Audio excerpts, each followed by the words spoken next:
speaking on the topic of Islam and culture for over 18 years in the St. Louis area and the Midwest. She she has programs and has done programs for the Department of Justice in several Midwestern cities as well. She grew up in St. Louis and is currently married with 4 children, also a board member at the Islamic Foundation of Greater St. Louis, and an interior designer by profession. Today she's going to be talking on the women in Islam. Please welcome Maysa Albarcha. Welcome. Hi, how are you guys doing? I think that maybe perhaps some of you were in my other lecture before. Were many of you in my other lecture as well? Looks Do we like have the it. same group? Probably. I think there's similar people. There may be mostly the same people. Yes. Okay, great. So yeah, I'll be speaking to you today about Muslims and Muslim women, which is a subject that many people find controversial for some reason, even though, of course, out of the 1.8 billion Muslims, we make up about half. And there is a lot of misinformation out there on Muslim women, and it's probably due to several factors. A lot of people feel that what they see in the media uh, as representation of Muslim women, which has not been very favorable, especially in the movies. They always show you the Muslim family that's going to get saved by the, white Christian family. They have some type of issue, and they go in and they help them. That's when they were trying to be nicer to us. Before, we were just the abused woman who was being mistreated by her husband or by her family. So the narratives have changed over time of how we're viewed in the media, but they can very rarely make a show or a program or a movie with a Muslim woman who's actually devout, covered, and enjoying her life and loving her religion. It's such a hard thing for them to do, even though there's a large majority of Muslim women who do. And I see it being played out too in many of the more, I don't know, I've watched a few of the Hasidic Jewish programs on Netflix about Orthodox Jews. And because I was curious about their lifestyles and I watched them. And I see it being played out for them as well, where they're showing you the negative aspects of their traditions. And I'm sure those stories exist, but I don't think it is necessarily the narrative for all of them. And so when you only focus on the negative stories of anybody's faith, it becomes where people who know nothing about them only view them in that way. So that's why it's so important for us to talk about this. And remember, I'm giving you a general view of what Islam teaches. I'm not telling you how Muslims treat Muslim women. Okay, that's a completely different issue because people treat each other based on their culture, their education, their social status, their political affiliations, and so on. It has not always has to do with Islam. And many times Muslims live in as a minority in countries where women are mistreated, and they pick up on the habits of those people that live there. Okay, so keep that in mind when you're watching my lecture today. I am a very active woman. I do the lectures. I take care of my family. I'm a very proud housewife. It is a job, full-time job, and I've probably never really had a real job in the sense where I made money other than flipping homes and doing some interior design, but that was just most of it was not very good in money for me at least. So my job as a mother has been my main image or my main focus, and I've raised 4 wonderful children. My kids are amazing. Okay. And so we're going to get into this. Let me share the screen. We'll start with that. And we're going to have answer and question and answer session at the end. That way, I'll leave a good amount of time because I know there's going to be a lot of questions. And there's no question that's going to be, are you still there? I can't see your Zoom. Yep, we're here. Okay. How come I can't see you guys anymore? Hmm. Is there a way to let me get the view? Change this view. Someone taught me this the other day. Mhm. I I'm just gonna. did a lecture with Dr. Sachs. Has anybody heard of him? Anybody heard of Dr. Sachs? He wrote the book Parenting, the Collapse of Parenting. He did a Oh. lecture for our mosque on Saturday. It was such a great lecture. And He told me he's a Christian Jew. I don't know how that works, but he said he believes in both. So that's his religious affiliation, but he's very good on parenting. Okay, so I'm not getting the view I want for some reason. Do you know what I'm talking about where it was in the Yeah, it corner? should be, it, up in your, so are you seeing your PowerPoint presentation or you're It's seeing, behind my screen. so And if so I you, put it if on you, I think speaker if you view. try share your screen, maybe, Hmm. because you haven't shared your screen yet. Oh, I Maybe, haven't? Okay. no, Oh, I thought I did. Okay. no. Oh, that's why. Okay, start sharing. And that one, we want to do this one and we'll share it. Okay. Now I got the view I want. Thank Okay. you. You're welcome. Okay. So let me move this over so I can see what I'm doing. Okay, so today we're going to talk about Muslim women beyond the stereotypes. Um, Let me move this over there on top.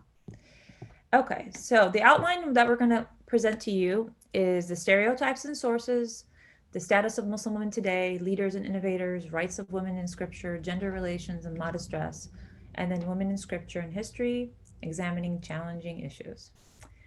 So we're going to talk about some of the common stereotypes.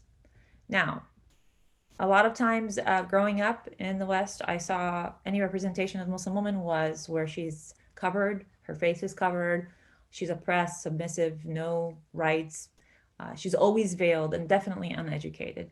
And that's not the narrative that I grew up with. I used to travel to Syria every summer. My aunts were all educated. My aunt was one of them was a doctor, the other was an English literature major. My grandpa emphasized, even though he never finished more than high school, he emphasized education for all his daughters. So it varies from country to country. Remember, Islam isn't represented by Afghanistan or Saudi Arabia. Saudi Arabia is the beginning of Islam, obviously, the Mecca, Medina. But today, the largest Muslim country is in Indonesia. Just like Christianity and Judaism started in the Jerusalem, Bethlehem area, they're no longer the largest Christian and Jewish nations. Although I'm not sure about Israel being the largest Jewish nation or not. Um, so I don't know if there's another country. Maybe the U.S. has more Jewish people than Israel. Yes, so that is correct. So religions move from different countries and their influences change as well. So you have to keep that in mind. Um, some of the sources, like I spoke to you earlier, are the media, Hollywood. Originally, Orientalism brought to us the idea that the Muslim woman was oppressed, needed to be saved by the white man, specifically Europeans. The French were obsessed with Algerians and Tunisian women who were covered all the time. I remember reading a script, a diary reading from a soldier who was stationed in Algeria, and he said that he is um, so fascinated by these women who used to cover their faces. And he also felt very upset because he was used to having the women on display in France and he was able to look and see whatever he wanted. And now, because all these women are covered, he feels he's on display constantly. And so, that whole idea of men controlling women through being able to see everything about them and the woman wanting privacy was really the real narrative in the times of the colonialism in the Muslim world. Believe it or not, that's really where it stemmed from. Women weren't necessarily upset about having to cover. They didn't have to cover. There was no rule. It was just a cultural thing where people all just expected it. And the Europeans came and really stopped that. Um, so a lot of it is from the actions of Muslims. Yes, there are many bad Muslims out there who misrepresent us, but that can be said for any religion, and you all know that. You're very intelligent people, I'm sure, and you can see how people's actions many times can represent the people of their group, and people will think that they represent that whole group when in fact it's just their own behavior. I mean, I have to tint my car because people were kind of harassing me on the highway many times because I wear a headscarf. And when they would look inside the car and see it, they would treat me differently or they would try to give me the finger or do some weird, gestures. And also, I had to really be careful of how I drove because people would judge Muslims by my driving. Believe it or not, I felt that. And so there's this unnecessary pressure that a lot of Muslims feel to represent their religion in public all the time. And some don't care, but Many of us do, especially the ones who look like so, and then the hate rhetoric, people who either have an agenda against us, which exists, there is an agenda. There's $120 million industry against Muslims in the United States. People writing books, people trolling online. There's a big industry for that, and for a while, it really fueled a lot of the wars that were being um, waged against many predominantly Muslim nations because when you can make people look evil and look inhumane and so on, people are more likely to agree with any type of war, and that's what happened during in Germany and Japan and so on in our media as well. So it's kind of disheartening. It's gotten much better now because now everything is racist and xenophobic and everything is not allowed. So no one talks badly about anyone anymore, and if you do, it's a problem. Although I'm not with that other extreme either. I think freedom of speech should be protected, but we should also be allowed to defend ourselves if someone says something incorrect. So I'm a girl of the '80s. I still believe in freedom of speech. Okay, current discourse on the role of Muslim women. I already talked about some of these. There's a lack of context. So a lot of it is from culture. The education and professions of these women makes a big difference.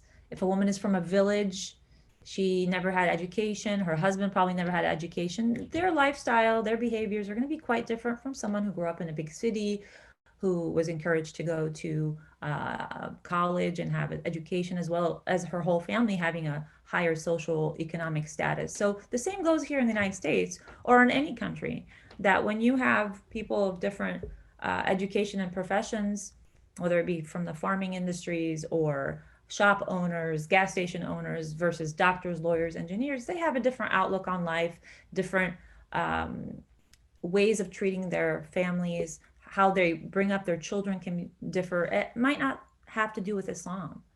A lot of Muslims who live in villages really don't uphold a lot of their religion. They sometimes have a lot of injustice towards each other because their understanding of this social economic status is very different than someone who's from the city who understands that certain equalities are better, that women working outside the home is acceptable, not just in a farm, for instance, and so on. So it can differ greatly. And if I was to take a camera and come to St. Louis and show you all the disparities that we have and all the problems, and that's all I showed you, you would leave thinking, God, St. Louis is horrible. How many of you have actually heard people who say St. Louis is full of crime? I, in my life, have never seen a gun here. Like, no one's ever shot me or robbed me or anything. I had a student who came from Turkey. She's at Barnes, and she was chosen as a intern for genetic studies and stuff like that. She's very intelligent. She was really frightened. She emailed me from, she was in England. She's like, I don't know if I should live in St. Louis or not.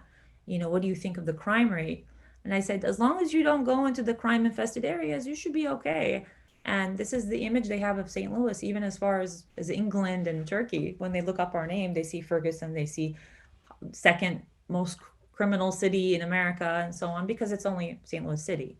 So again, it depends on what they're actually showing you. Liberal Western feminism views religion as patriarchal generally, whether it be from the Christian perspective, the more Orthodox Christian, or from Islam. They view that anytime a woman is told to do anything, whether it be the way she dresses, how she raises her kids, what jobs she chooses, if it's if it's an instruction towards women, it has to be from men. While in Islam, we believe that the instructions we receive as behavioral instructions come from the Lord Himself, and it has nothing to do with men.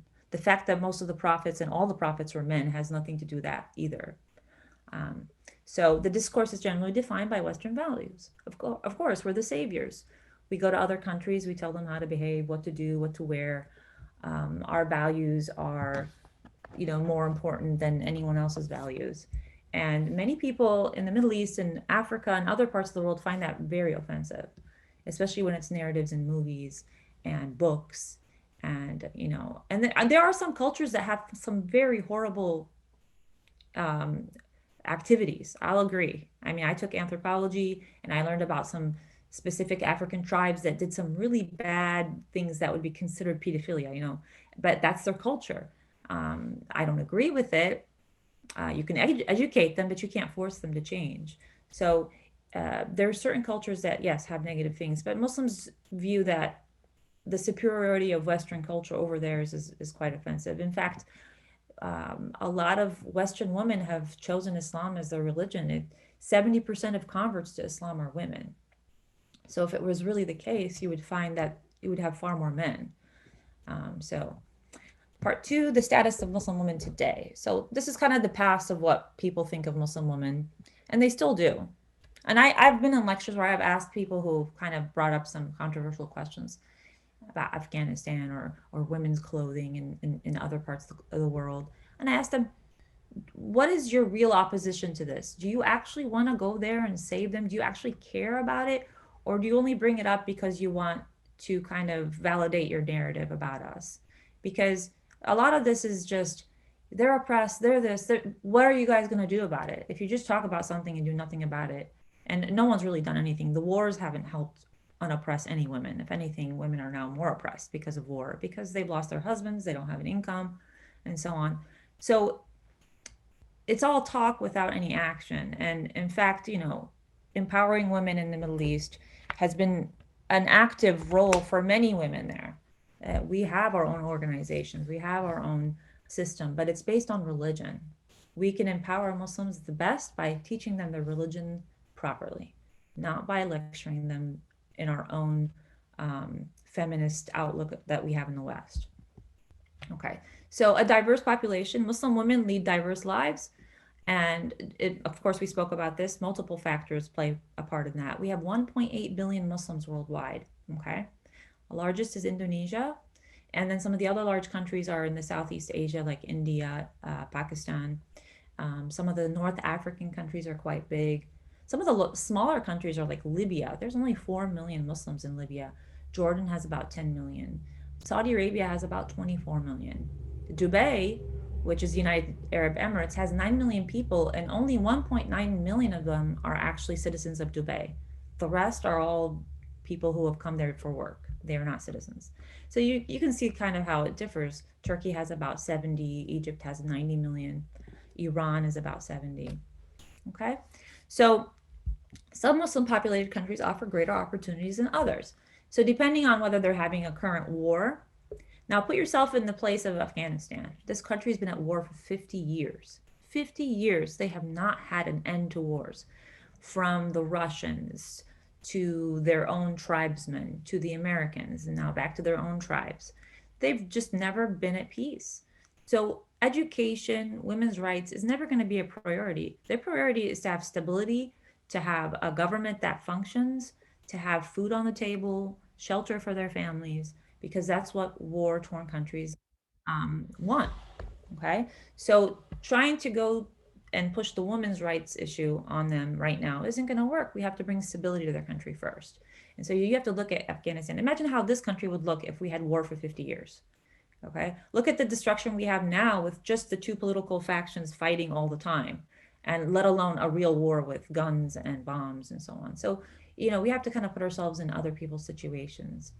Um, so the women's rights impacted by political systems, of course.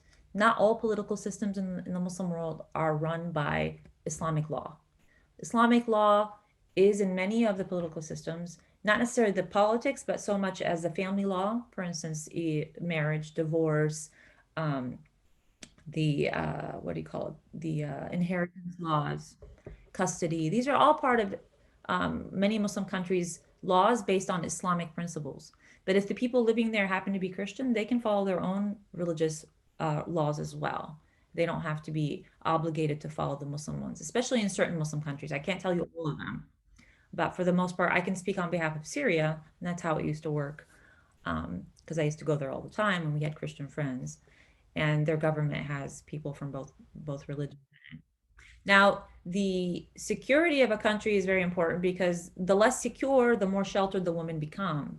Because a lot of people want to protect women who are the number one victims in wars and political upheavals. Usually the women get attacked, they get put and raped. They get mistreated and so on because they are the weaker gender in many of those countries. And they're not necessarily in the military either. Okay, no Muslim country enlists women in the military by force. They do enlist all the men by force. Most Muslim countries have a 2 or 3 year enlistment for any man over 18. Okay, so they are the weaker gender when it comes to security. Now, rights and practices. Again, we talked about the urban and rural residents and how they differ in those type of practices, and I've already covered that, so I'm sure you understand that quite clearly. And when you look at the immigrants who come here, if they've come here on visas, they're most likely 99% of the time here on a visa for education, and they're highly educated. They come for work and usually law, medicine, and other more uh, practices that at least take a bachelor's degree.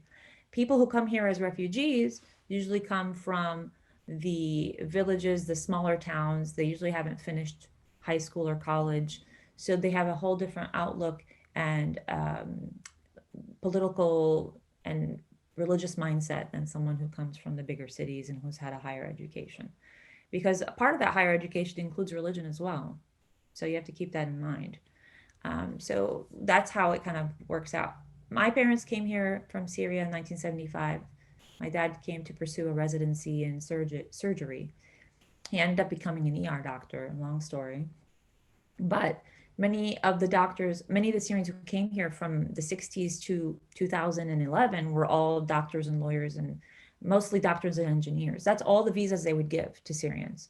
Then the war came, and so more refugees came, and most of those refugees haven't finished more than maybe a few years of college or trade school. So that's kind of how it works.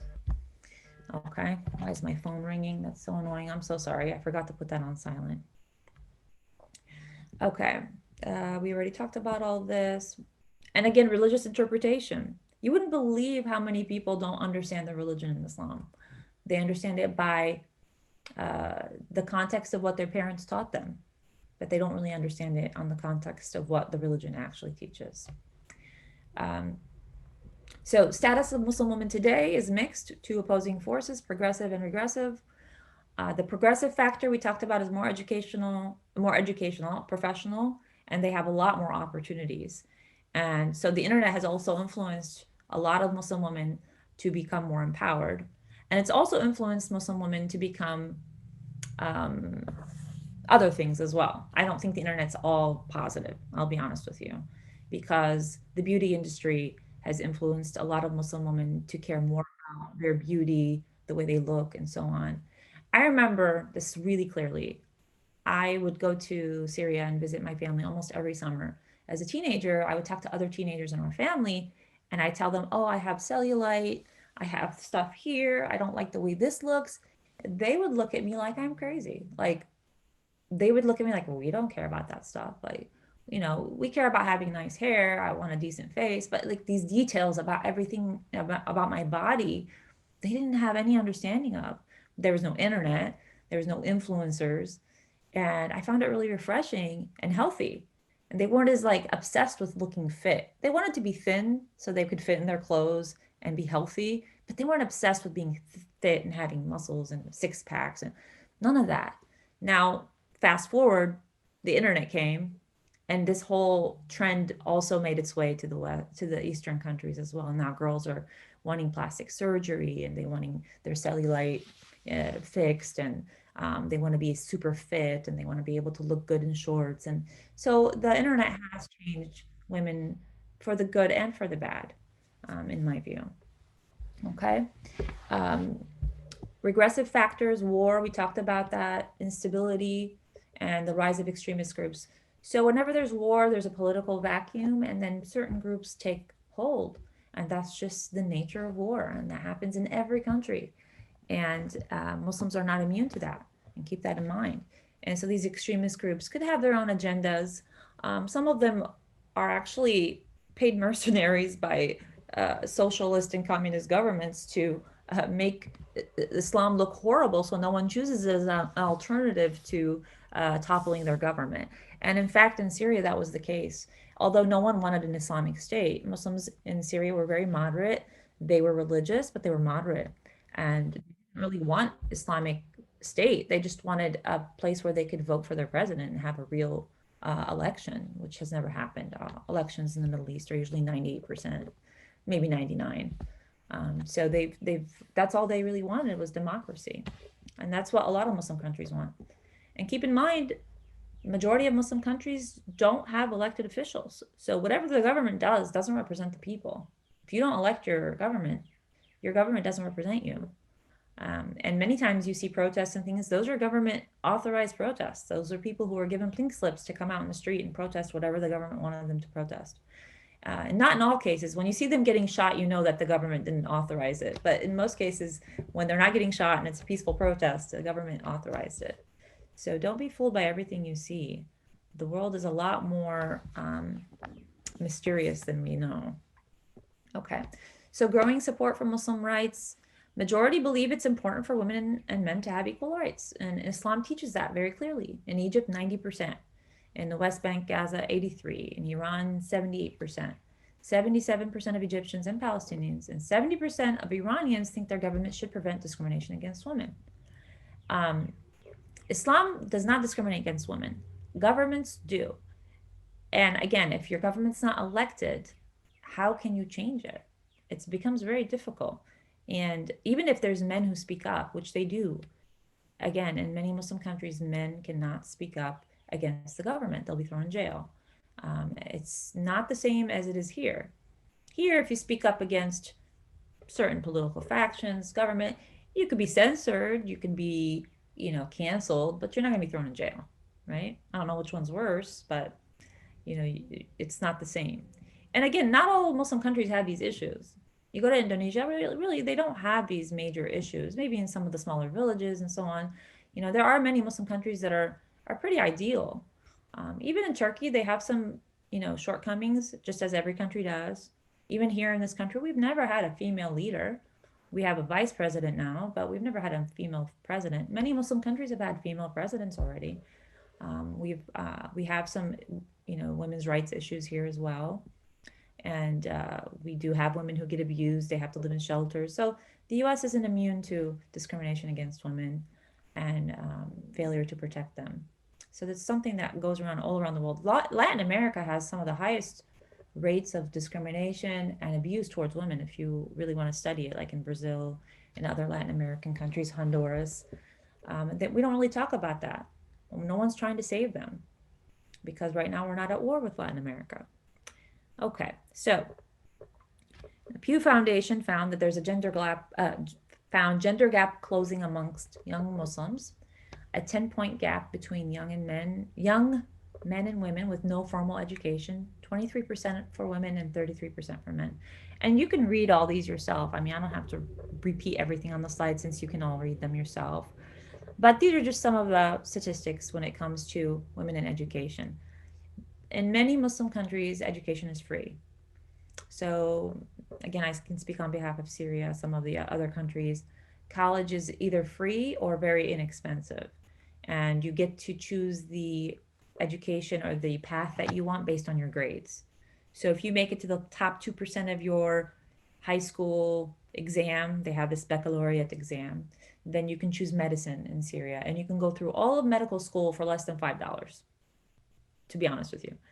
But if you don't make that grade level, then you have to choose engineering or something that's according to your grade level on the baccalaureate exam. Now they have private universities where you can kind of get in through other types of testing, but then you have to pay. So it just depends. But most Muslim women do have some form of education, if not higher education. And a lot of them end up working, just like they work here in the United States. They support their families, they help out. They have still where the grandparents are living either with them where they can help with the children or maybe older siblings and so on. So that is something that's available to most Muslim families. So Muslim women education. So there's an equal or higher number of girls than boys in primary and secondary education in some of these countries that you see listed. And then equal or higher number of females than males in universities in some of these countries. Okay. And this is not because women fought for their rights to be educated. This is really from their fathers, brothers, family members wanting them to finish their education because the world isn't going to be safe for anyone anytime soon.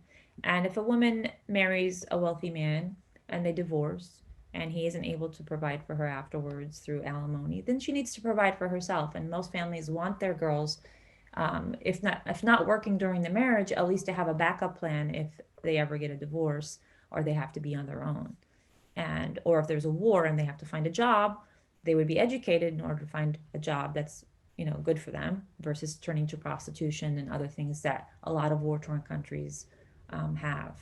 Okay, so the Muslim woman being in the workplace is something that's really become um, quite important.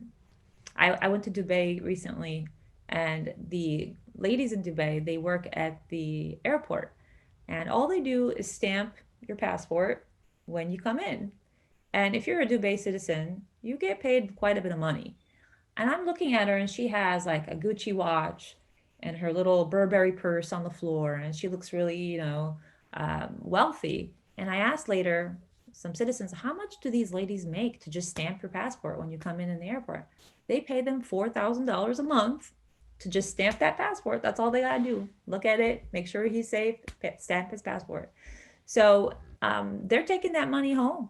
They don't really necessarily have to support their husbands or children or anything, and they can buy their Gucci watches and their Burberry purses. I mean, if you're a Muslim woman who's married, you're not required to support your family. You can help if you want.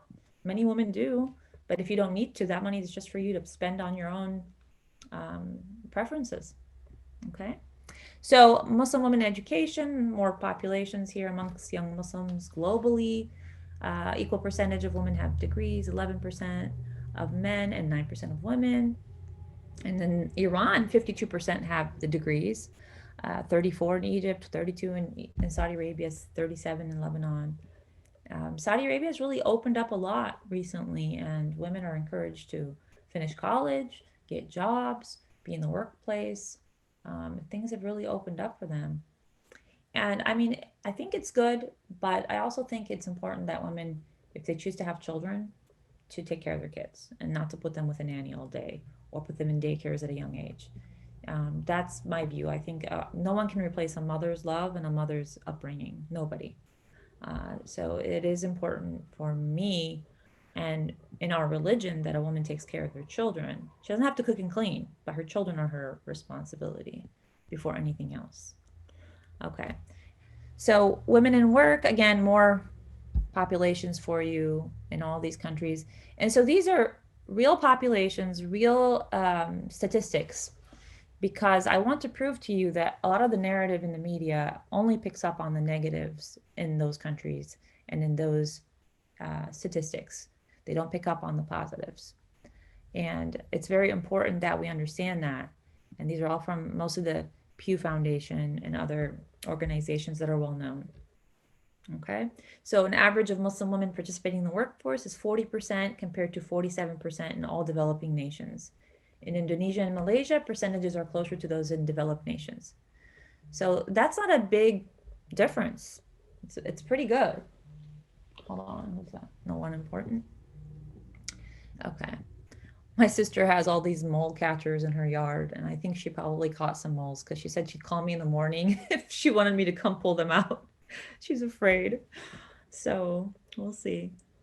Muslim women in work. So women with limited education often do manual labor. If you go to any part of the world where women have less educations, and their husbands are not probably lawyers, engineers, and doctors either. They're also doing manual labor. So the women may be seamstresses. They may be working in the yard, in the farms, you know, picking out crops, doing other kind of manual labor, housekeeping.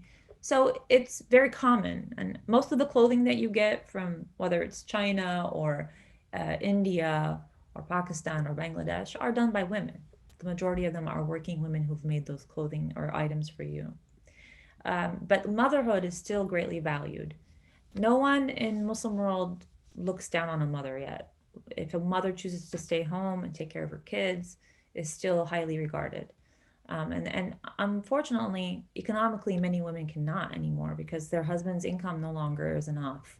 A lot of countries have lost their value of their money, war of other things.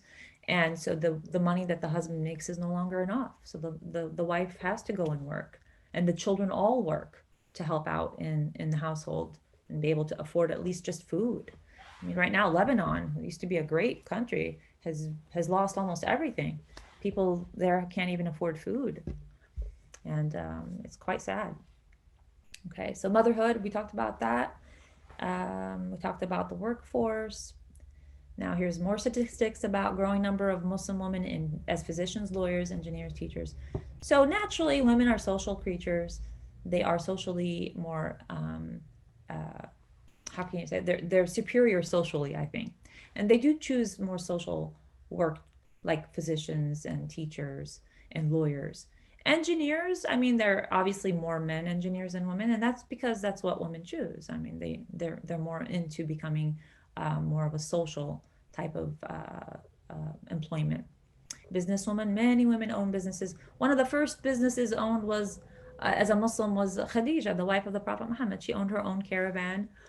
She hired him as a person who led her caravans, because obviously she's not going to go and take 2 3 month trips in the desert as a woman in 7th century. So she hired him, and she was quite successful. And no one disrespected her because of the fact that she was a woman. So there are many people who have businesses in the Muslim world, many, many, as well as here in this country. In Turkey, about 1/3 of technical and profession workers are women. So you can look at all these statistics. And this is the Gallup World Poll. Education, occupation of American Muslim women. So here's in America. Now we're going to talk about the United States. More American Muslim women have college degrees than American Muslim men. American women overall, 29%. This is the overall of American women. 29% have college degrees, but Muslim women, 42%. Okay. And then Muslim men, about 39%. And then, like women overall, 59% employed, 35% in professional work, 17% self employed. So, more income parity with Muslim men compared with other faiths at both and low high ends. This is again a Gallup poll. Um, Muslim women in political leaderships. So here's all the politics if you want to read about that. Some Arab countries recently increased female representation because more women asked for it and they were more represented. Iraq, 25%, United Arab Emirates. Again, they're in parliament. Parliament makes some decisions, but the final decision is for the president, whoever, whether he's a king, a dictator, or an authoritative leader. The final decision is for him. The parliament doesn't get to override his decisions. You just have to keep that in mind. A lot of it is the parliament and all these senates that they have is there for more of a image, if anything. A lot of these countries are run by their military as well. Okay, and then here you see have the other percentages as well. And as of 2017, there were 105 female members serving the United States Congress, nearly 20% of total, compared to only 23 women, about 4% in the early 1980s. So, we've made it, we've increased it slowly in the United States, while other Muslim countries have already hit that number. Okay? Part 3, Muslim women leaders and innovators. So here are some important leaders and innovators that are either from the past or current. We have Benazir Bhutto, Pakistan. She used to be the leader of Pakistan. Turkey, you have Tansu Çiller, Khalida Zia, Bangladesh, Sheikh Hasina, Bangladesh. And you can read these on your own. But they're very important women. Some of them are leaders, some of them are part of their leadership. I'm getting a little dry mouth, so I'm sorry.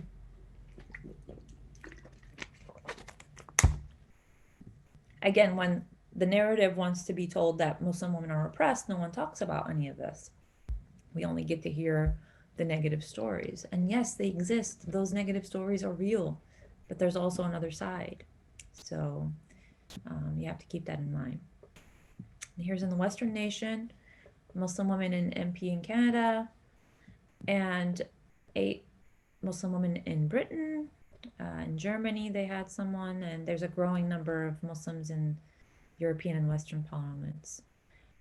Again, it's important to understand whether you see a Muslim woman in parliament or in Congress or the Senate, which we don't have yet, it doesn't necessarily mean that she represents all Muslim women.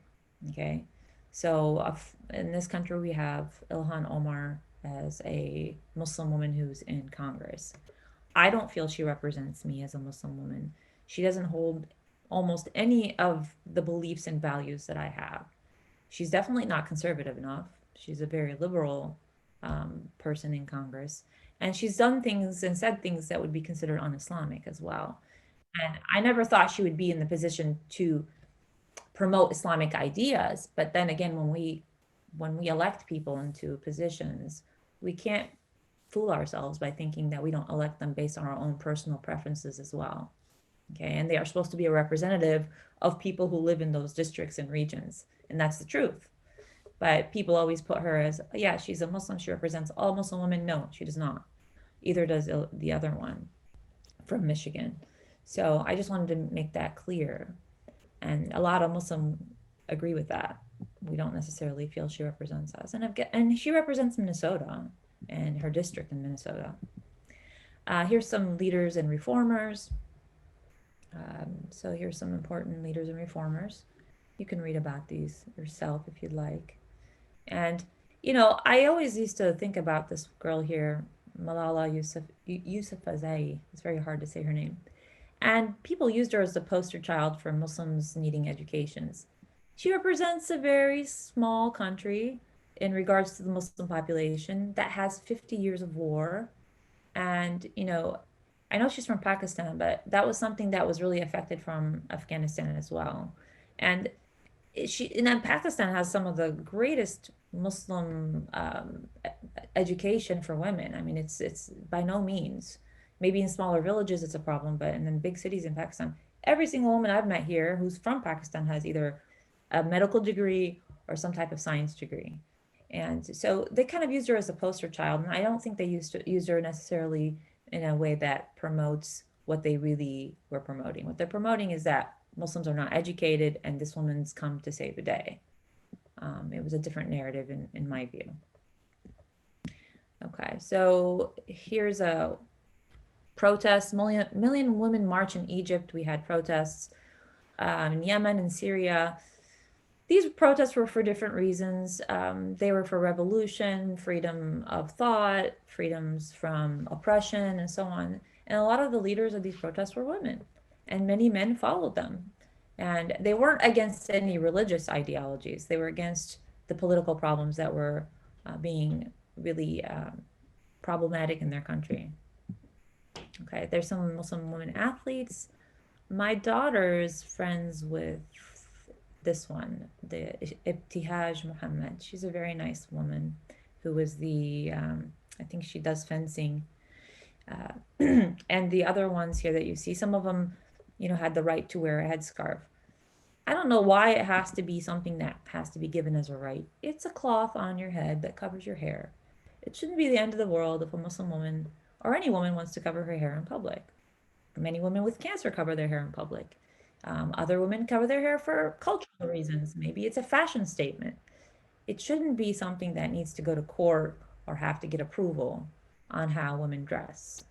Yeah, I think it's very ridiculous. And now in France, they almost passed this law where any woman under 18 cannot wear a headscarf in public. No Muslim woman under 18. I don't know if this law applies to nuns or Orthodox Jewish women, but it definitely is going to apply to Muslim women. If you're under 18, you cannot wear a headscarf in public. So I guess they're going backwards. Now we're telling women what to wear in public in France, out of all the countries. And then if you're a Muslim woman who has kids in school, you can't go on a field trip with your kids if you wear a headscarf. And you definitely can't work in any public position, whether it be a teacher or be a student at school. You cannot wear a headscarf in France, even though they make up 10% of their country. Think of it as you wish, but that is unethical. Notable American Muslim women. These are in the scholarly academy and also some entertainment. Again, they don't necessarily all represent Muslim ideals and values, but they do claim to be Muslim. Even her, Bella Hadid. So she's a model, and obviously she doesn't uphold the values of modesty in many of the things that she wears, but she still says she's a Muslim. Her father's a Muslim. And I really like Ingrid Matheson. She's a very important scholar and activist. And she used to be the president of the Islamic Society of North America. And I've met her several times. She's a very sincere Canadian and a wonderful woman. Here's some Muslim women in Congress. This is some of the older people in government. This is an older slide, so obviously some of these people no longer are in the limelight. Um, and you can read about them on your own. Okay. And so I'm going to get through this quickly. Rejecting. Okay, we'll look at the next slide. I'm going to go to the rights in the Quran. So in the Quran and in the Sunnah of the Prophet Muhammad, it states that women have equal rights in nature and humanity, equal responsibilities, accountability, a right to employment, education, to keep their own property, a right to be heard and counted, and a right to marriage by consent only, and a right to divorce and custody of children. Okay? In Islam, actually, a woman, if she divorces her husband, she gets to keep the children up until the age of puberty, around the age of like 9 or 10, because that's when they really need to be with their mom. And after that, they can decide whether they go to the father or not, unless she's unfit. But she would automatically get the kids. Spirituality and religious obligations. We have equal nature and humanity. So God made us spiritually equal. In the Quran, it says, "Oh, humankind, be conscious of your Lord who created you from one soul." Um, so also in the Quran, it says, "Oh, humankind, we created you from a male and a female, and we made you into races and tribes for you to get to know each other. The most noble of you in the sight of God is the most conscientious, and God is omniscient, fully aware." Sorry, my mouth is so dry, it's hard to speak. And the fact is that we were created from different genders and from different nations and tribes, so we know each other. My son yesterday asked me, he said, "Couldn't God just create us all the same?" I said, "Yeah, but then how would you know that you were different? If we were all the same, if we all liked the same things, we looked the same, we had the same religions, even had the same gender, you wouldn't have anything to compare to. If death didn't exist, we would never know what life is. If the day didn't exist, we wouldn't know what the night is. If curly hair didn't exist, we wouldn't appreciate the straight hair or vice versa."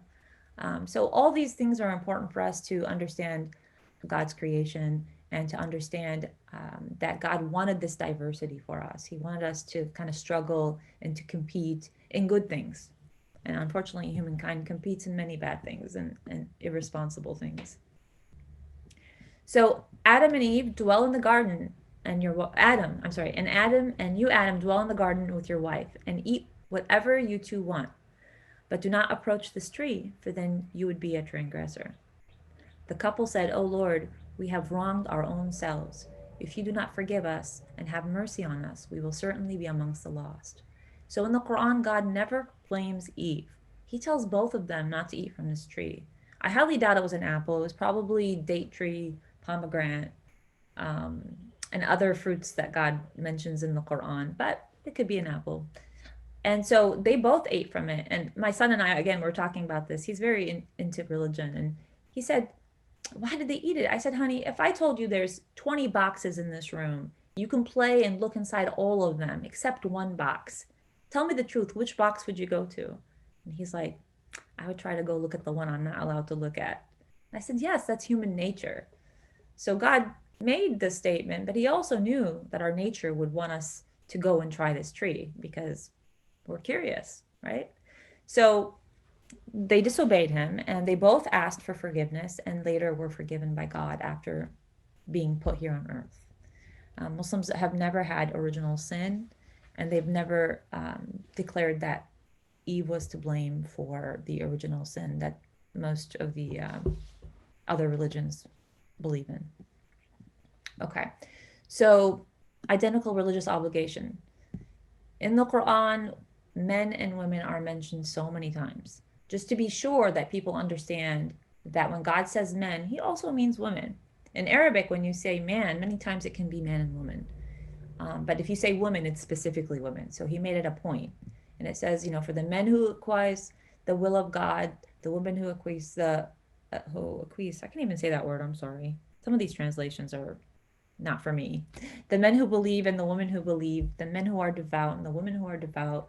And then you can read the rest, but you can see how God made it very clear that all the things that a man does in religion and a woman does are equal. And if she commits a sin or he commits a sin, they're equally punished and then they're equally rewarded for repentance and for good deeds. Okay? And he just wanted to make that clear. Are we physically equal? No. Are we mentally equal? No, we have different preferences. I was hearing from Dr. Sachs, women have a heightened degree of sense, of smell. No wonder I can smell my husband's socks a mile away while he can't smell them when they're on his feet, right? I have a much heightened sense of smell than he does, and I can tell that completely. And we're very sensitive, and that's important because we're the mothers and we're supposed to be able to smell our children and to smell, certain things about them and so on. So it's very important for us to have a heightened sense of smell. That's just one of the many things that we have that are different. If anything, it's an advantage. Equal accountability. And their Lord answered them, I am never unmindful of the work of a worker amongst you, male or female. You are from each other. The Quran makes it very clear. God says that men and women are from each other. They're like an apple you cut in half, and each half is a completion of that apple. And we're taught that in our religion. And I was brought up that way. But I can't attest to every Muslim teaching their children the same thing or having Muslims with fathers who are oppressive or repressive. That's something that happens in every household, whether it be Muslim, Christian, Jewish. There are many disparities in religious households and even in non religious households.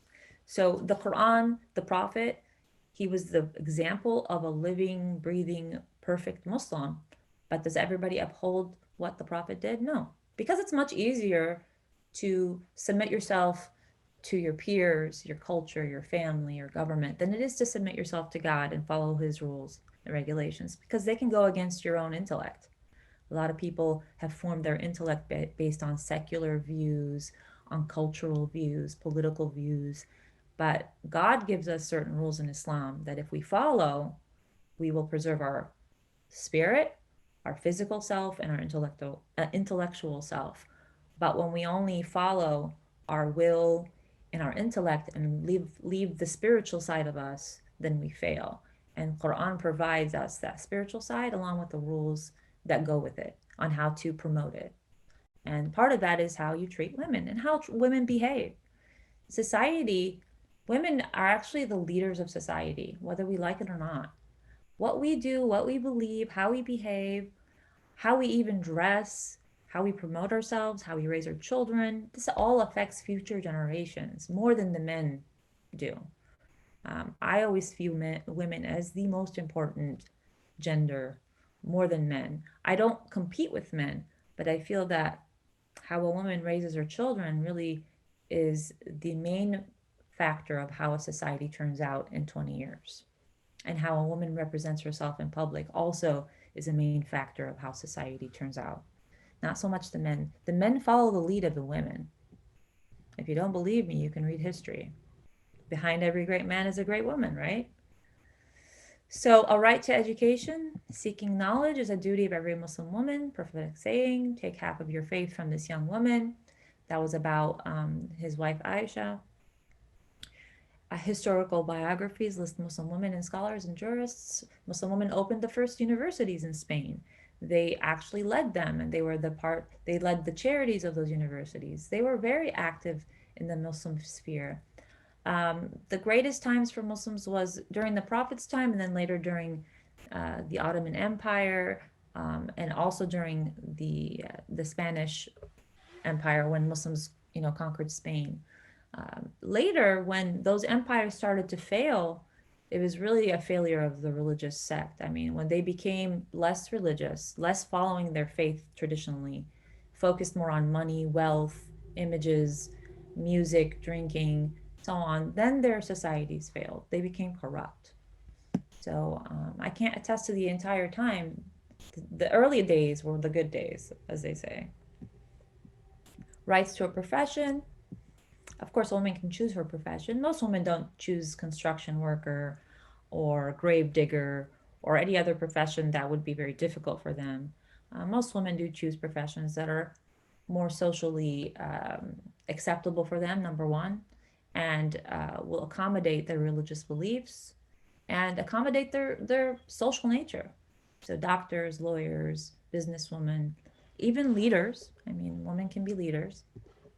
Although on some of the bad days that I have in my in my life, I wouldn't want to be a leader of anyone.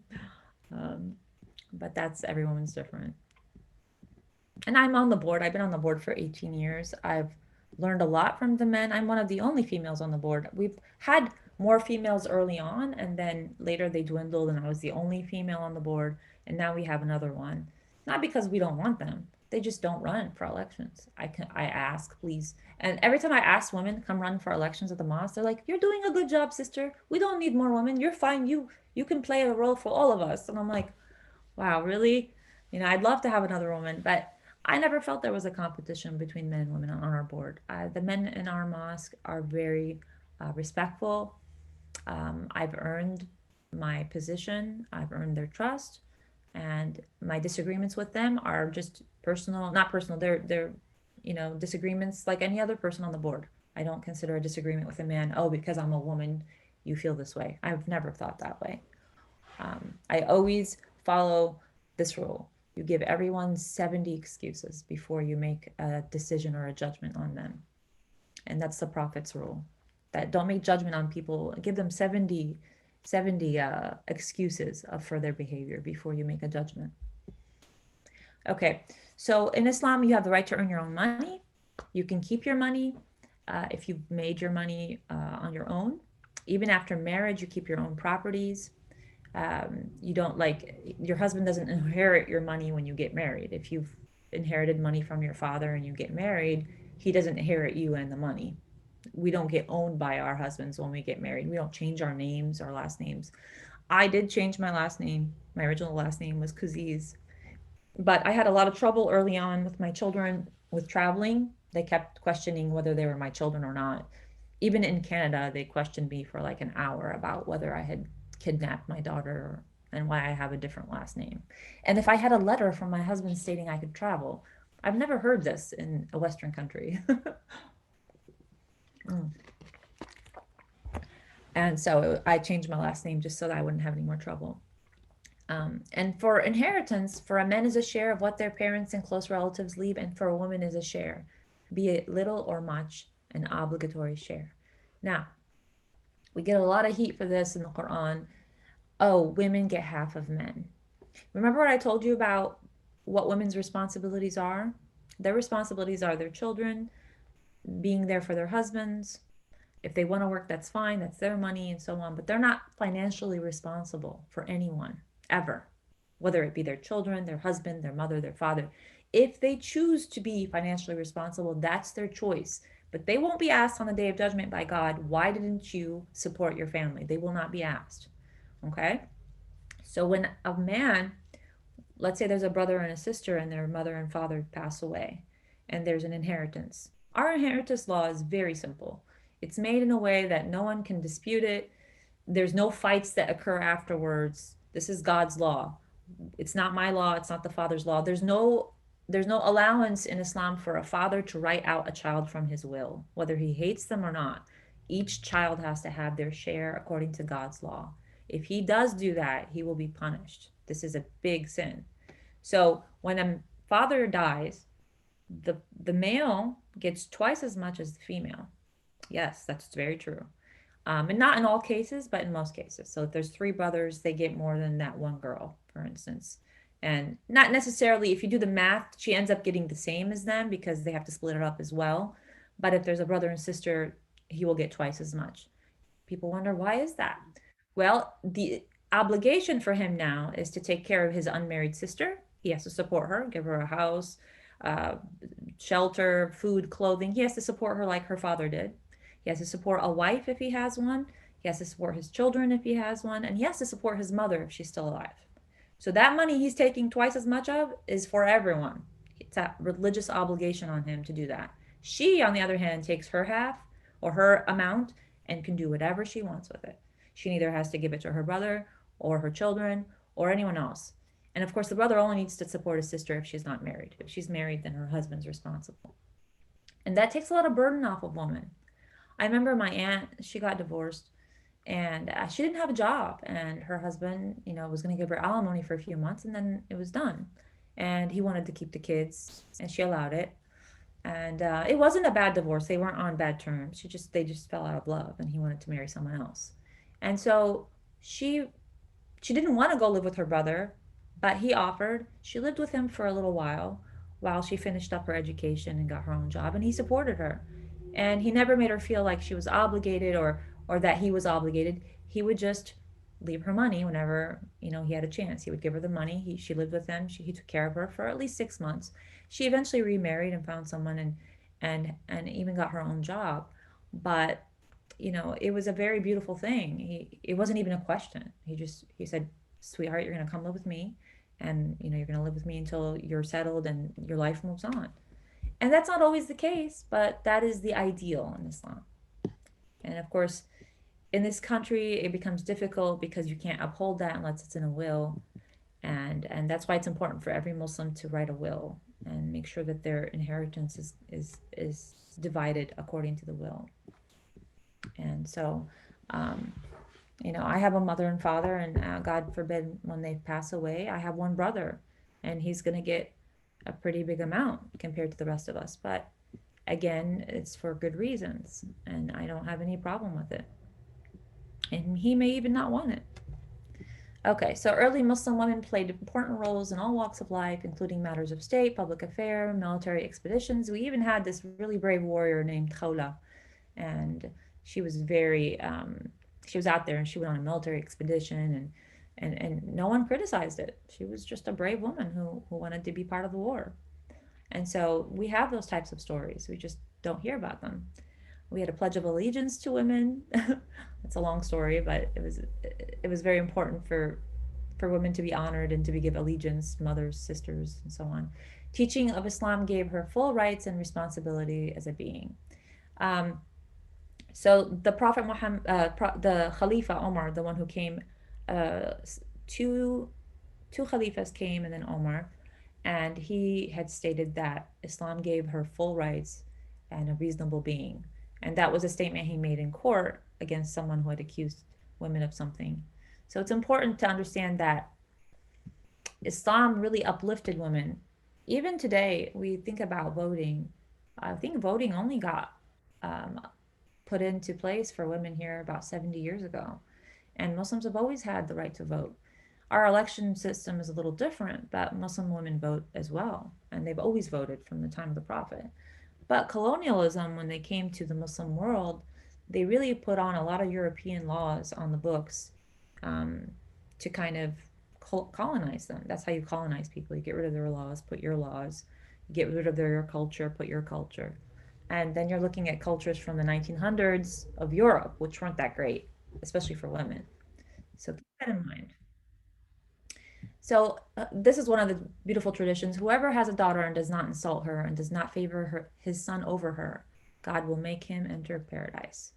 And then this is the one I fulfilled. Whoever has 3 daughters, treats them kindly, they will be protection for him against the fire. So I had 3 daughters and I've treated them very well. They're beautiful girls in all ways, inside and outside. And hopefully that will protect me from everything. It's important to understand that in 7th century Arabia, men didn't like having girls as daughters, not because they didn't like females, but they thought of the female as a dishonor in some sense, because she would have to go live with another man. She would be maybe mistreated by these other men, and that would dishonor him. She wasn't a breadwinner. And so when Islam came to 7th century Arabia, God made every attempt to stop this old pagan practice of mistreating women or killing babies when they were born if they were female. Of course, they didn't do it to everyone, but some of the tribes did, because otherwise they'd run out of women and they wouldn't be able to reproduce. But it happened, and this still happens in some parts of subcontinent Asia, China, where people, kill the female child because they want a male. And so you have to keep that in mind. This is not a practice that has gone away. In Islam, it's gone away. Muslim countries don't do this, but abortion in Islam is not allowed, let alone killing a child after he's born. That's murder. But it's very important to understand that concept. Of course, marriage is half of our faith. Marriage is the way of protecting society from immoral sex. That's all marriage really is. It's a bond between a husband and wife of love and caring and understanding. But you can get some types of friendships that have love and caring and understanding. But the actual marriage between a man and woman is a way of protecting everyone from premarital sex. And premarital sex doesn't lead to anything good. And so when a person gets married, now they fulfill all their needs, whether it be spirit, physical, emotional, even some spiritual needs are fulfilled in marriage. So that's what it's half of your faith. Okay, it's a contract, not a sacrament. It's a very important contract. You fill out, you look at the contract, you get a certain set of dowry. The dowry can be anything a woman asks for, whether it be money, a cow, a gold ring, a diamond ring, whatever you want. If you want to ask for $100,000 if the guy's super rich, that's your dowry. If you just want a cow and you guys are on a farm or 7 cows, then that's your dowry. The father's not supposed to take the dowry. Sometimes it happens, but that's not what it's meant for. She has the right to negotiate her marriage terms. They can add things to the terms. I want to work. I want to do this. People here in this country have been negotiating what type of gas they put in their car during marriage. I heard this story on NPR, and he told his wife on the contract, "You have to fill our car with premium gas throughout our marriage." So people have gotten really crazy about it. And then it has to be by adults. So the age of consent in Islam is puberty, right? But obviously, hardly any Muslims get married at puberty anymore. In the old days, they did. I think my great grandma, she said she got married at 13 and her husband was like 17 or 18. They married them young, but again, they didn't live very young, long. Her husband died at 22 from TB. She got married again at 17, and her second husband died at 27. So she's like double widowed. And after that, she's like, forget it. No more marriage for me. And so, people died young and then they got married young so that they could procreate. And they didn't have long futures of education and jobs. Their life was basically to have children, raise them, and then move on. They weren't looking for careers. Okay. And then, of course, no one can arrange a marriage the way that most Westerners view arranged marriages, setting up two people and forcing them to marry. We do have arranged marriages today all the time, but a lot of them take place online. We have all these Muslim websites where the website helps you get arranged. They match you up, just like Match.com. We have Muslimmatch.com. We also have matchmakers, people who, my grandma is a matchmaker. She sits around, she's in her 80s. She has pictures of girls from her friends and pictures of boys from her friends, and she tries to match them up and make arrangements. And a lot of Muslims accept that. That's a good way of finding a spouse. I'd rather find them that way than at a bar or at a supermarket. Maybe at school, yes, but I mean, a lot of other venues are not appropriate for finding a lifelong partner. So having family members help is really good. And then nobody can force you into marriage. There's plenty of sayings about that. There's plenty of stories about that. Does it happen? Yes. Again, humans make mistakes. Humans don't follow their faith, but it's not in our religion. Definitely not. You can never force a woman into marriage. And if you do, you're a sinner. It's as easy as that. And then among his signs is that he created a mate from amongst yourselves that you may live in tranquility with them. And he has put love and mercy between your hearts. So this is the statement in the Quran from God about marriage. So every person has a right to a happy marriage, a right to keep their maiden name, right to financial support, and housework as a shared responsibility. So of course, if my husband goes to work from 7 a.m. to 7 p.m. and he works all day at the hospital, I don't expect him to come home, make dinner, do the dishes, clean the house, do the laundry. That's not very that's not very nice of me as a wife, as a person, as his friend. It's not a nice thing to do, especially if I don't have a full-time job outside the home. When I'm home, I take care of those responsibilities. If he's a wealthy man, I can expect that he gets me a maid to help me maybe during the week. Many Muslims in Muslim countries have maids. Um, but then my responsibility really is to take care of his kids, their education, make sure they're safe, make sure his home is safe, and take care of his emotional needs. He wants a friend, he wants someone to listen to him and so on. If we both work, then yes, we should come home and share in our responsibilities. That's acceptable. If I've just had a baby and he comes home, yes, he should get up and help me with the household. He should do things. There's this shared friendship and responsibility that Islam teaches, that we both can accommodate each other. And there's nothing wrong with that. Anybody who speaks against it is just being ridiculous. Um, and when I tried working full time, not really full time, I was flipping homes. I loved my work, but then I'd come home exhausted, and I loved to have a clean house and my laundry done and everything, and I couldn't keep up with it. It was making me very upset to see my kids not being able to find their clothing. And there was this meme I read, and it was like, if I die, my only fear is my kids won't find anything in the house, that they won't be able to find their stuff, you know? And every woman has the right to have those feelings. I love my family and my home. So, right to good treatment. The best of you is the best of his family, and I am the best amongst you to my family. So, God, Prophet Muhammad is saying, look at my example as a husband, as a father, and I want you to do that. He never hit his children, not once. He disciplined them by speaking to them in respectful manner. He disciplined them by even giving them the silent treatment, like, this is not what I expected from you. And then they would apologize. But he never hit them. He never humiliated them. He gave them full attention when they were with him. He had a very good parenting style, and his children loved him and were good children to him. Of course, he was a prophet, so it made it very difficult for us to do that as well. But we try, we strive to be him, but we don't ever perfect it. We never will. We're not the righteously guided leaders that God chose. Again, we attribute that to all the prophets of God, whether it be Moses, David, Solomon, Jesus, Noah. In Islam, all those prophets were righteous people who did not commit sin. They were tempted to make mistakes, but they did not commit any sin in Islam. That can differ from the Old Testament's teachings about some of the prophets. Okay? Rights of mothers, kindness to parents, especially mothers. They are so honored in Islam. God says that the Prophet says paradise lies under the feet of the mother. It doesn't mean it physically lies, but being kind and serving your mother is a way of attaining paradise, especially when they get old. There's a saying that I hear over and over. I was able to take care of 5 kids for 20 years, and 5 kids can't take care of me. And so, how you treat your children, hopefully, they will give that back to you when you're older. And hopefully, God won't allow you to get frail enough to where you need help. But if you do, you should have those children to be there for you. And there's also a tradition, and a very firm tradition, that you are not to be unjust. If you have to choose between your mother and your wife on a disagreement, you have to be just, whether it's against your mother or against your wife. This mother in law life problems that people have in their lives. Muslim men shouldn't prefer their mother over their wife. But again, you have to be just. But you have to remain very respectful to your mother. Like Muslims, when I was growing up, my friends would say the B word to their mother.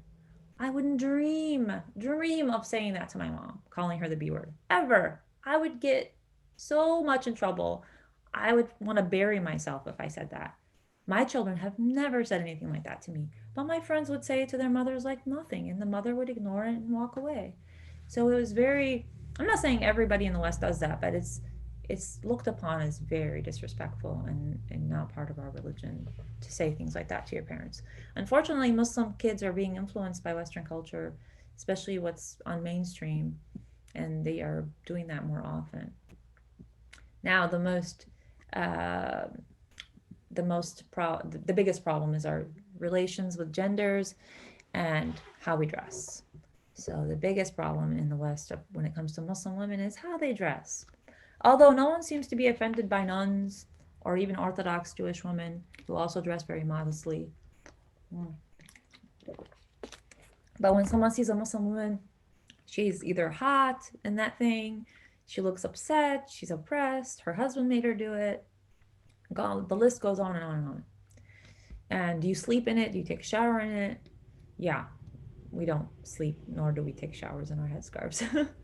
So the believing men and believing women are protectors of each other. They enjoy what is beneficial and forbid what is abominable. That is the most difficult word, and practice prayer and give charity and obey God and God's messenger. They are the ones on whom God will have mercy. For God is almighty, most wise. And then women are the twin halves of men. I said that earlier. So when we are around people of the opposite sex, men who are attracted to us, um, we have to really be in a position of kind of businesslike. We don't try to flirt or to talk with them beyond the boundaries of normal speech, which has to do with maybe our work or our education or as a neighbor. Getting into personal matters with people of the opposite gender brings about unwanted attention and unwanted results. Now, if your intention with this person is for marriage, that's completely different. You are now officially, I guess, dating. But again, even in the whole marriage proposal, most Muslim men approach a woman with marriage as an intent. Like my sister got married, and her husband told her up front, I'm interested in you through an email for marriage. Are you interested in getting to know me for marriage as well? And he's half American, he's half, white and half Arab. And she said, yeah, sure. If it's for marriage, I have no problem. But most devout Muslim women don't want to waste 5 years of their life dating a guy who's not intending on committing. And then she's already 35 and he's still in his 30s, so he can have another 20 years of this while she can't. So we are very much in line with the only reason I get into a relationship is for marriage. Other than that, I don't necessarily want to be friends with males. It's not good for women to have friends that are males. I mean, Steve Harvey has a whole show about that. And I thought what he said was very valid. You can have acquaintances, work acquaintances. If you're a teacher, you can have students and so on. But having a friendship with someone who's male, either one of you is going to have to slip at some point. And especially if you're married, you don't want that to be something that brings about jealousy and distrust in your marriage. And many Christian scholars and many Jewish scholars have spoken on this issue, and I've heard them. So it's not just Muslims who will try to uphold this. Um, Marriage is the only lawful venue for sex. That's the only lawful venue. There's no other way around it. Premarital sex is not allowed in Islam. And then chastity and fidelity for both genders, of course, and modest dress for both. Now, as you see, most men dress like this man here. Really not much difference. They wear pants, a shirt. Sometimes they wear shorts. They're usually not very short. Maybe a shirt on top, maybe a tank top. But for the most part, men don't have to really discuss their dress code. I've never heard the man dress code discussed, unless it's whether it's dress down at work or slacks or suit. But for women, unfortunately, their clothing is always an issue. And in Islam, it teaches women to dress modestly in public as well as men. But to add to it, a hair cover, which shows that they're Muslim. When you're in public and you wear a head cover, it provides for you a barrier between you and the person that, yes, I'm a Muslim woman who's modest, who's conservative, who doesn't want to be approached in a sexual way unless your intentions are marriage, and you need to let me know up front. I don't want to hear you cuss around me. I don't want to hear you disrespect me. And it usually works. It's similar to when you see a nun. I have asked many men, when you see a nun in public, do you ever cuss around a nun? Let's say you're online at Walmart and there's a nun in front of you. Would you use any bad words around her? He's like, no. Would you try to open the door for her? Yes. Would you try to be more respectful? Yes. Has she said for you to do that? He's like, no. So why are you doing it? He said, the way she's dressed tells me that she's a woman of God. And even if I'm not religious, I automatically uphold these standards. And it doesn't mean that every man will do it. Again, Islam isn't going to eliminate all the problems in the world, but it's going to minimize the problems. It's going to make them less likely to occur. It will never eliminate them. I've gotten hit on even with my scarf, but it's a lot less than if I hadn't been wearing it. Okay. I've tried. I only started wearing it when I was 25, so I had plenty of time before that. The way people see me now is quite different than when they saw me before. Even when I dress modestly, the scarf adds a component to the whole modest look. Okay, so it can include the headscarf, but the whole body is to be covered in a way that's modest. You're not supposed to show your, sexual shape, or if you have larger breasts, a lot of women will put their scarf in front to cover their breasts. Um, it differs from culture to culture. Ideally, men should cover their rears with long shirts like this. I never understood it until I was growing up as a teenager, and girls would always say, "Oh my gosh, she has such a cute butt." I was like, oh, that's why they have to cover their rears. Yeah. So a lot of Muslim cultures have men wearing tunics with baggy pants or MC Hammer pants, and they cover their behinds. But again, the men's modest dress isn't as focused on because they don't usually dress in a way that's sexually provocative. Um, and again, even if they did, women don't view men the same way. We look more about their intellect, their caring behaviors, their smile, their face. The first thing a man really sees about a woman many times is the way she looks, her body, whether she's showing any of it, what they can see of it. And remember, when you see something, you own a part of it. Seeing something is ownership. That's why precious things get put in museums for people to come and visit exclusively in the museum. They get covered, they get coveted, they get put away and only shown to people who are special. So Muslims consider women to be very special. Primarily religious, but okay, what is this? Reason for wearing hijab. We talked about this. Some of it's identity, family protection. And yes, the French view it as an identity thing, but many women in France wear it for religious reasons. And even if it was their identity, it's no different than wanting to look goth or having an identity as someone who's of a certain political faction or wearing, "Make America Great" hat. There's so many different types of ways of, showing your identity to people. If you want to be known as a Muslim, that's your prerogative. Jews wear yarmulkes in public. Christians wear crosses. Nothing wrong with that. Okay, you can't just force people into this communistic state where everybody looks the same, acts the same, gets the same pay. It's just becoming kind of strange to hear Westerners say stuff like that. Um, so here's some of the issues about hijab. In Saudi Arabia, Afghanistan, Iran, they required it. Now Saudi Arabia doesn't require any kind of dress code. They have a modest dress code for women and men in public, but doesn't require headscarves or the black cloak anymore. You can wear a long shirt and pants and, wear it with your head uncovered. Soon it's going to get where you can wear anything you want, just like in Dubai. But again, when you travel to different parts of the world, you kind of dress differently depending on the culture that you're in. You don't want to be the one that's like the sore thumb either. I mean, I went to Thailand. I dressed appropriately there. Most Thai people don't dress very provocatively. When I went to their temples, I dressed, of course, I was already dressed modestly, but they had a dress code in the temple. You have to cover your body and so on. My daughter's jeans had a hole in them, so they made her wear a cover over her jeans because of the hole. So, there's different dress codes all over the world. If you go to Dubai, you can wear whatever you want. I mean, people in the streets were wearing shorts and tanks, and some people were wearing covers from head to toe. So it's very variable across the Muslim world. There have been countries where they've banned headscarves in Muslim countries, and then of course hijab is banned in France in public schools.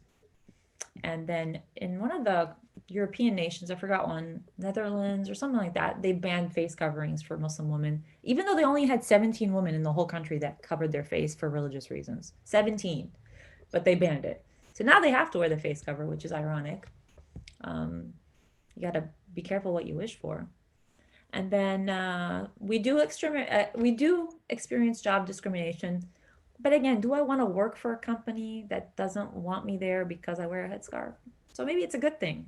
It kind of filters out the companies that are discriminatory when you don't get the job there. Because, if you had forced that company to give you that job there with your headscarf, are you going to be comfortable? Are they going to treat you well? It's up to you where you want to work, but there has been a lot of discrimination. But overall, living in the United States with covering, it's been a positive experience for me. I've had my share of problems, but I don't find them big enough to make me, fall into despair or take it off or any of that. I've been assaulted in public. Someone hit me because I wore a headscarf like on the shoulder and he kept walking. I didn't do anything because my husband was with me. I didn't want to cause a problem. I acted like it didn't happen, but it was quite painful. And I prayed for him. Hopefully, he'll change his ways. I don't know why a man would want to do that. So other faiths have modest dress codes. So you see here, Orthodox Jewish woman, the Amish, nuns, Mother Teresa, even the image of Mary is quite often someone who's covered from head to toe with a headscarf. So we kind of have to really look at why some people find Muslim women so offensive when in fact we find all these women to be somewhat honorable because they, of course, chose to do it while Muslim women are being told to do it by men, which is not true. The Quran tells me to do it. God tells me to do it. Who am I to argue with God? Who am I? I'm just a human. I don't believe that the Quran is the word of man or that it's been altered or changed. That's my belief. So therefore I'm obligated to follow it. If I believed it was changed that men added to it, no way I'm going to listen to the men. I'm the most rebellious person you'll ever meet, believe it or not. But I won't rebel against my faith. I rebel against ideologies I don't believe in as long as they're in line with my faith. I rebel when people tell me to do things I don't want to do. That's why I wear a headscarf. The US after 9/11 told Muslim women, you guys are horrible, you're oppressed, you shouldn't cover. So what did I do? I decided to cover my form of rebellion. And I haven't taken it off since. Um, Keep in mind when we're home around men that are related to us, like my husband gets to see me whichever way he wants, clothing, no clothing, whatever. He's my spouse, and vice versa. But when we're around other women, we can take off our headscarves with limited amounts of skin. And then around our own fathers, brothers, uncles, grandfathers. The Quran lists actually the list of men who can see you in your glory. And so they're mostly male members who you would never marry because it would be incestual. That includes your father in law. In Islam, your mother and father in law are always off limits. Even if I divorce, my husband's father is off limits for the rest of my life. He will always be my father in law. And same for him. My mother will always be his mother in law, even if we divorce. So they're always off limits. Uh, Mesa, yeah, are we running out of time? we are out of time, Okay. and I'm so sorry, but we do need to finish for today. And I sent a message to everyone that if they have questions, and there were many questions in the chat, I Oh, can, yeah, I can go ahead and like send those to you to your email, and maybe we can communicate back. I can communicate back to them your okay. responses. Is that good? I'm so sorry about going over the time. I don't have a clock on the screen and I always go over. So Oh, there's just that's so much quite to all right. say. We thank you so very much. Appreciate it very much. It was really very insightful. I'm wondering if maybe we should have you back for the last little part. I don't know. If they're interested, I'm more than happy. I mean, this is a Zoom meeting. It doesn't take up much of your day. It's just on Uh-huh. the computer. Most people are on their phones all the time anyway. So if you need me back, let me know. I'd be happy to do it. Okay, I'm going Let me to see how stop many your slides I have left. Yeah, I probably have a few. Yeah, uh-huh. there's still quite a bit. I Yeah, think so this is I an think hour and a half presentation. yeah. So Mhm. let's go ahead and just I'm sorry everyone. I think let's go ahead and end this program for today and because we are over time. And then we can, you and I will chat on the side and see if we can maybe schedule another time to cover the last part of this program. Okay, that's That great. sound good? Okay, thank you Thanks so all for much being for here. being here today and giving your presentation. And if anyone does have questions, I do have a lot in the chat, and Okay. you can email me, Mhm. and then I can communicate with Mesa. Okay. Would it work if I answer those questions like on a small video and send it to you and then they can watch it if they want? Oh, that's good too. Yeah, it'd be faster than me typing it for like an Oh, yeah. hour. That would be fine. That would be fine. We can work that out and I can send it on. So Okay. thank you so much everyone for being here today. Thank you, Mesa. Thank And you. we really appreciate you in your presentation. It was really very insightful. Thank you. Okay. Bye everyone. Thank you.